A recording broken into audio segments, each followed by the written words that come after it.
Jamaat Islami welfare party UDF സ്ഥാനാർത്ഥിക്ക് പിന്തുണ കൊടുത്തു. ഇത് വർഗീയ കക്ഷികളുമായിട്ടുള്ള UDFന്റെ ബന്ധത്തെയാണ് ഇത് കാണിക്കുന്നത് എന്നുള്ളൊരു പുതിയ ആരോപണവുമായി സാക്ഷാൽ ഗോവിന്ദൻ പിന്നെയും വന്നിരിക്കുക. എനിക്ക് അദ്ദേഹത്തെ ഓർമ്മിപ്പിക്കാനുള്ളത് ശ്രീ പിണറായി വിജയൻ അടക്കമുള്ള CPM നേതാക്കന്മാരുടെ മുൻകാല പ്രസ്താവനകളാണ് ജമാഅത്ത് ഇസ്ലാമിയെക്കുറിച്ചും വെൽഫെയർ പാർട്ടിയെക്കുറിച്ചും.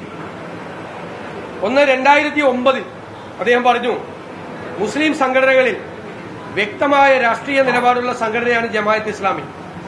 ദേശീയ സാർവദേശീയ രംഗത്തേക്ക് ഒക്കെ ജമാഅത്ത് ഇസ്ലാമിക്ക് കൃത്യമായ കാഴ്ചപ്പാടുണ്ട്. അവരെ ഞങ്ങൾ സ്വാഗതം ചെയ്യുന്നു, അവരുടെ പിന്തുണയെ. പിണറായി വിജയൻ പറഞ്ഞാണ്. ശ്രീ ശ്രീരാമകൃഷ്ണൻ സ്പീക്കറായിരുന്നയാൾ ജമാഅത്ത് പിന്തുണ നേട്ടമുണ്ടാക്കാൻ സഹായിച്ചു.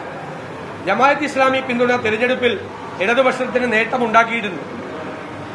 അതുപോലെ തന്നെ ശ്രീ പിണറായി വിജയൻ 2011 ജമാഅത്ത് ഇസ്ലാമിയായി ഉണ്ടായ ചർച്ചയ്ക്ക് ശേഷം അവരുമായിട്ട് ചർച്ച നടത്തി. അതിനുശേഷം വടക്കാഞ്ചേരിയിൽ നടന്ന രാഷ്ട്രീയ വിശദീകരണ സമ്മേളനത്തിൽ പറഞ്ഞത് ജമാഅത്ത് ഇസ്ലാമിയുമായി മുമ്പും ചർച്ചകൾ നടത്താറുണ്ട്.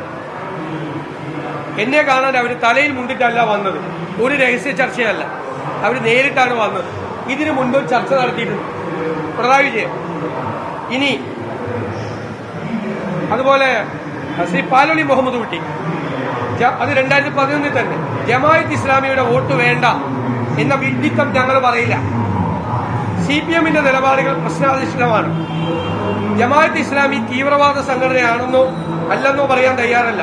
CPM അങ്ങനെ മുമ്പും പറഞ്ഞിട്ടില്ല. സാമ്രാജ്യത്വ വിരുദ്ധത ഉൾപ്പെടെയുള്ള വിഷയങ്ങളിൽ ഇരു കൂട്ടർക്കും ഒരേ നിലപാടാണുള്ളത്.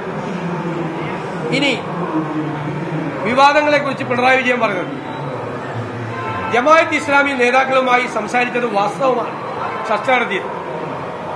ഇനി അഭിപ്രായം വ്യക്തമാക്കേണ്ടത് അവരാണ്. അവർ ഒരു കൂട്ടം നേതാക്കൾ മാന്യമായി ഞങ്ങളെ വന്ന് കണ്ട് സംസാരിച്ചു. ഒരു കൂട്ടർ വന്ന് സംസാരിച്ചു എന്ന് കേൾക്കുമ്പോഴേക്കും കോൺഗ്രസ് എന്തിനാണ് വേവലാടിപ്പെടുന്നത്? ഇതാണ് ജമാഅത്ത് ഇസ്ലാമിയായിട്ടുള്ള പൂർവ്വകാല ബന്ധം. ഞാൻ 6 തെരഞ്ഞെടുപ്പിൽ മത്സരിച്ച ആളാണ്. 6 തെരഞ്ഞെടുപ്പ്, നിയമസഭാ തെരഞ്ഞെടുപ്പ്. ഞാൻ മത്സരിച്ച 6 തെരഞ്ഞെടുപ്പിലും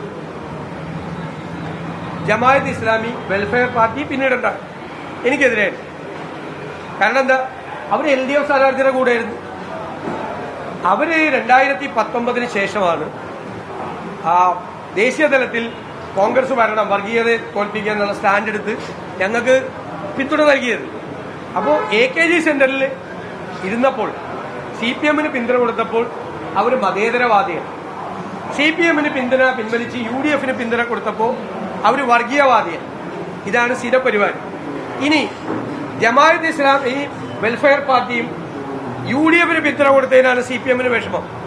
അപ്പൊ PDPയുടെ പിന്തുണ കിട്ടിയിട്ടുണ്ടല്ലോ. PDPയുടെ പിന്തുണ ആർക്ക്? CPMന്. ഈ CPM സ്ഥാനാർത്ഥിക്ക് കിട്ടിയിട്ടുണ്ടല്ലോ. അതിൽ യാതൊരു പരിഭവമില്ല.